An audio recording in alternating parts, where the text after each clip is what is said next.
नमस्कार, मैं रचना शर्मा चढ़ती कला डैम टीवी देख रहे सभी दर्शकों का स्वागत करती हूं। आप देख रहे हैं उत्तर प्रदेश के समाचार।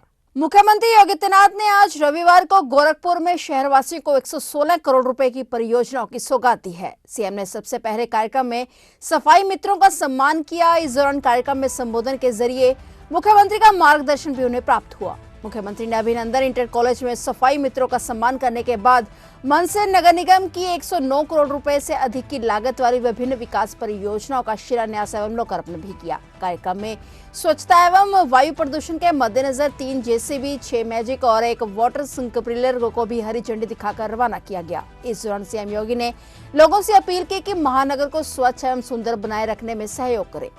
वास्तव में जिस पर सबसे ज्यादा ध्यान दिया जाना चाहिए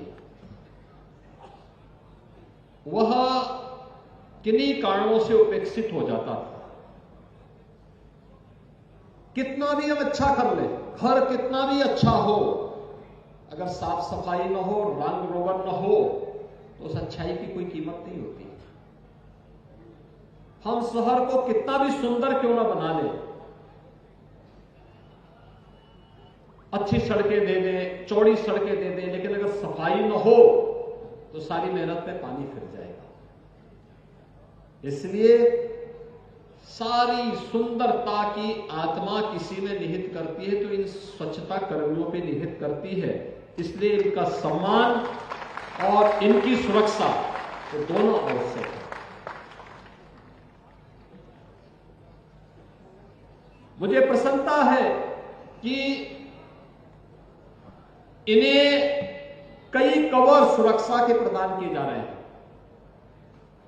किसी स्वच्छता कर्मी को अगर किसी दुर्घटना का दुर्भाग्य से शिकार होता है तो 2 लाख रुपए की बीमा, सुरक्षा बीमा की कवरों से मिलेगा। मैं नगर निगम गोरखपुर से कहूंगा और प्रदेश भर में हम इस बात को सुनिश्चित करने जा रहे हैं कि स्वच्छता कर्मी को न्यूनतम मानदेय देने की गारंटी हर हाल में मिलनी चाहिए, जिससे वह अपने परिवार का लालन पालन समय पर और सम्मानजनक ढंग से कर सके। और साथ साथ हमारा प्रयास होना चाहिए उनके लिए आवासीय सुविधा भी हम दें। जिनके पास आवास नहीं है उनको आवास मिलना चाहिए, कॉलोनी उनकी अच्छी बननी चाहिए, उनके लिए कुछ अन्य कार्य भी दिए जाने चाहिए। ये मशीन जितनी आ रही है, इन मशीन में भी उनको पारंगत करना चाहिए। और साथ साथ उनको स्वास्थ्य बीमा का कवर भी मिलना चाहिए, उन्हें राशन कार्ड की सुविधा भी मिलनी चाहिए, उज्ज्वला योजना के साथ भी जोड़ा जाना चाहिए। हर प्रकार की सुविधा से उन्हें संपन्न करने की दिशा में हमें प्रयास करना चाहिए। और नगर निगम ने पहल की है। मैं विश्वास करता हूं कि ये अवश्य और भी अच्छा करेगा। हमने कमेटी गठित की है, बहुत जल्दी इसकी रिपोर्ट को हम लागू करके प्रदेश भर के सभी सफाई कर्मियों को अच्छा मानदेय उपलब्ध करवाने की दिशा में बहुत ठोस कदम उठाने जा रहे हैं। उत्तर प्रदेश के मुख्यमंत्री योगी आदित्यनाथ ने आज रविवार को प्रमुख स्वतंत्रता संग्राम सेनानी लाला लाजपत राय की जयंती पर उन्हें श्रद्धांजलि अर्पित की। सीएम योगी ने कहा कि उनका पूरा जीवन राष्ट्र भक्तों के लिए प्रेरणा है। सीएम योगी आदित्यनाथ ने कहा कि भारतीय स्वाधीनता आंदोलन के पुरोधा अपने अमर बलिदान से आजादी की अग्नि को तीव्र कर ब्रिटिश हुकूमत के विरुद्ध स्वराज का बिगुल फूंकने वाले स्वतंत्रता संग्राम सेनानी पंजाब के श्री लाला लाजपत राय की जयंती पर उन्हें विनम्र श्रद्धांजलि। उनका पूरा जीवन राष्ट्र भक्तों के लिए प्रेरणा है। बता दें कि लाला लाजपत राय का जन्म 28 जनवरी 1865 को पंजाब प्रांत में हुआ था। भारत के प्रमुख स्वतंत्रता संग्राम सेनानी राय को पंजाब केसरी भी कहा जाता है। वर्ष 1928 में साइमन कमीशन के विरोध में हिस्सा लेने के दौरान लाठीचार्ज में घायल होने के बाद 17 नवंबर 1928 को उनका निधन हो गया था।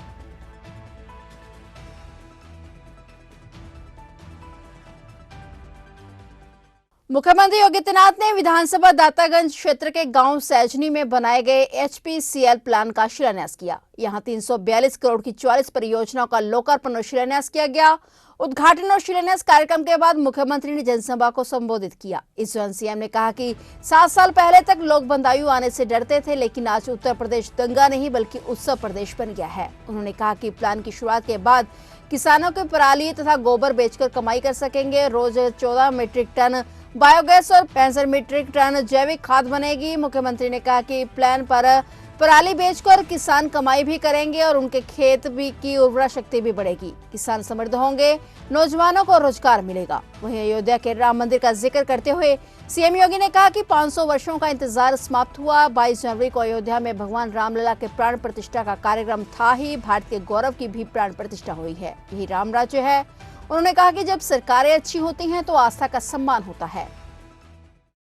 बदायूं के साथ साथ प्रदेश के 8 अन्य जनपदों में, जिनमें जौनपुर है, अमेठी है, सीतापुर है, फतेहपुर है, बहराइच है, बरेली है, कन्नौज है, यानी इन सभी जनपदों में भी नए प्लांट स्थापित होने जा रहे हैं।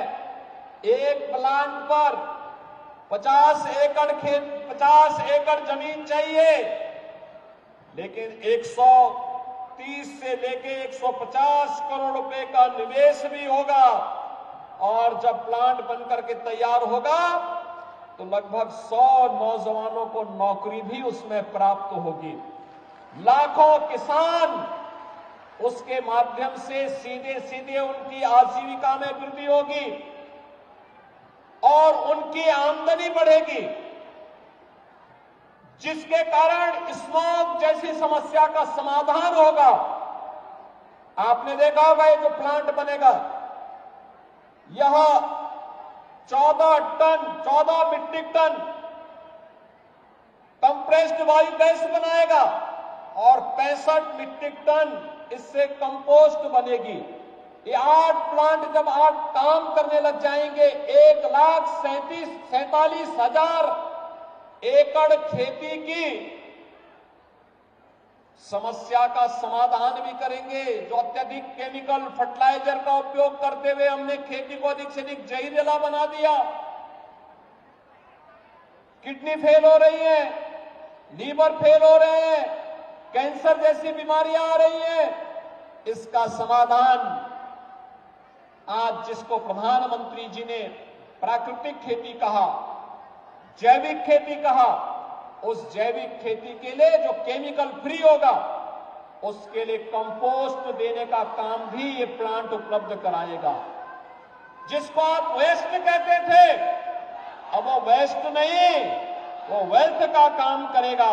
और यही प्रधानमंत्री जी का विजन है कि कुछ भी वेस्ट नहीं, केवल हमारा विजन किसी को अच्छा और बुरा बनाता है।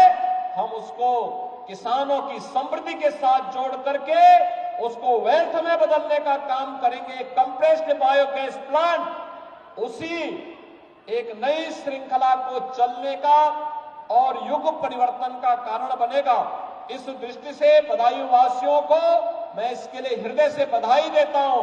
उत्तर प्रदेश की राजधानी लखनऊ के सफेद बारादरी केसर बाग में हाल ही में हैंडीक्राफ्ट प्रदर्शनी का भव्य आयोजन किया गया। इस प्रदर्शनी का उद्घाटन खुद मुख्यमंत्री योगी आदित्यनाथ ने किया था। इस उद्घाटन समारोह में सीएम योगी आदित्यनाथ के साथ राज्यपाल आनंदीबेन पटेल, डिप्टी सीएम केशव प्रसाद मौर्य और ब्रजेश पाठक मौजूद रहे। यह प्रदर्शनी प्रधानमंत्री नरेंद्र मोदी के वोकल फॉर लोकल और आत्मनिर्भर भारत की आधारशिला और उसकी आत्मा का कार्यक्रम रहा। इस मौके पर मुख्यमंत्री योगी आदित्यनाथ ने प्रतिभागी सभी हस्तशिल्पियों और कारीगर बंधुओं को हार्दिक बधाई एवं प्रदर्शनी के लिए शुभकामनाएं दी। मुख्यमंत्री ने कहा कि आप स्वयं तो आत्मनिर्भर हैं ही, अन्य लोगों के लिए भी एक नई प्रेरणा है। इस फील्ड में अपार संभावनाएं हैं। आज हम लोग भारत सरकार के साथ मिलकर उत्तर प्रदेश में 1 डिस्ट्रिक्ट 1 प्रोडक्ट की स्थापना का कार्य कर रहे हैं। मुख्यमंत्री योगी आदित्यनाथ ने यह भी कहा कि देश में प्रधानमंत्री नरेंद्र मोदी की भावनाओं के अनुरूप कार्य प्रारंभ हुआ। आज लोगों ने लोकल सामानों को महत्व देना प्रारंभ कर दिया है।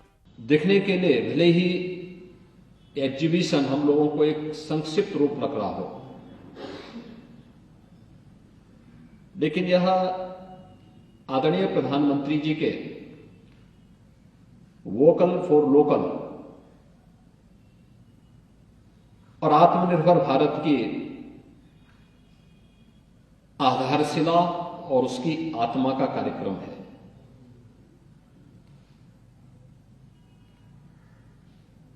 हैंडीक्राफ्ट की ताकत को हम लोग एक प्रकार से विस्मृत से कर चुके थे। यद्यपि आदरणीय प्रधानमंत्री जी की प्रेरणा से हम लोगों ने 2018 में प्रदेश के अपने परंपरागत उद्यम को प्रोत्साहित करने के लिए वन डिस्ट्रिक्ट वन प्रोडक्ट का एक अभिनव कार्यक्रम प्रारंभ किया, जिसने उत्तर प्रदेश के सभी 75 जनपदों के लिए एक यूनिक प्रोडक्ट का चयन करते हुए, जो पहले से चली आ रही थी, अपनी ओर से अलग से कुछ भी नहीं दिया, उसको डिजाइनिंग के साथ, उसको टेक्नोलॉजी के साथ, उसको मार्केटिंग के साथ जोड़ने के एक अभिनव कार्यक्रम को हम लोगों ने आगे बढ़ाने का कार्य किया। और उसके अगले वर्ष के ही कार्यक्रम में फिर विश्वकर्मा श्रम सम्मान जैसी योजना प्रदेश में लागू हुई, जो प्रदेश के कारीगर और हस्तशिल्पियों के प्रोत्साहन के लिए, उनके प्रशिक्षण के लिए शासन के द्वारा उन्हें मानदेय और उन्हें टूल किट उपलब्ध कराए जा सकें, इस कार्यक्रम को हम लोगों ने प्रदेश में लागू किया। हमने इसकी ताकत को देखा। उत्तर प्रदेश जैसा राज्य,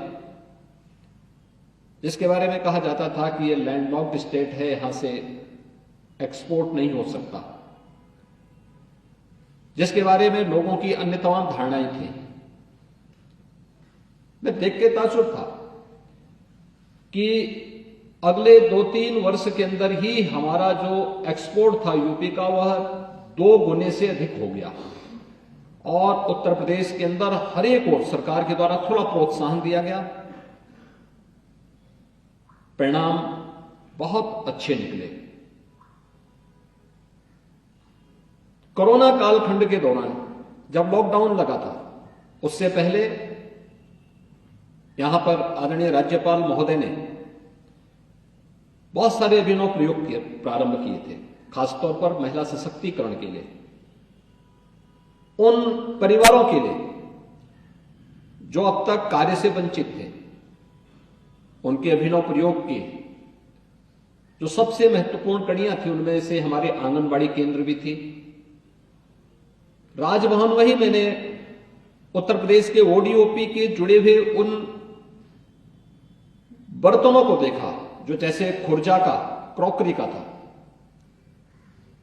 मुझे स्वयं भी नहीं मालूम था कि उत्तर प्रदेश के अंदर इस प्रकार के अच्छे बर्तन यहां के कारीगर बनाते हैं। और अक्सर जब इस पे चर्चा होने लग गई तो हम लोगों को लगा कि नहीं, उत्तर प्रदेश में तो पर्याप्त पोटेंशियल है, हम इसको आगे बढ़ा सकते हैं। और आज उनके मार्गदर्शन में उत्तर प्रदेश ने तेजी के साथ इस कार्यक्रम को आगे बढ़ाया, तो वन डिस्ट्रिक्ट वन प्रोडक्ट का यह कार्यक्रम देश के अंदर एक यूनिक प्रोडक्ट के रूप में लोगों के लिए एक नई ब्रांड बनी है। फिलहाल उत्तर प्रदेश के समाचारों में इतना ही, और नए समाचारों के साथ फिर से हाजिर होंगे। तब तक के लिए देखते रहिए चढ़ती कला टाइम टीवी।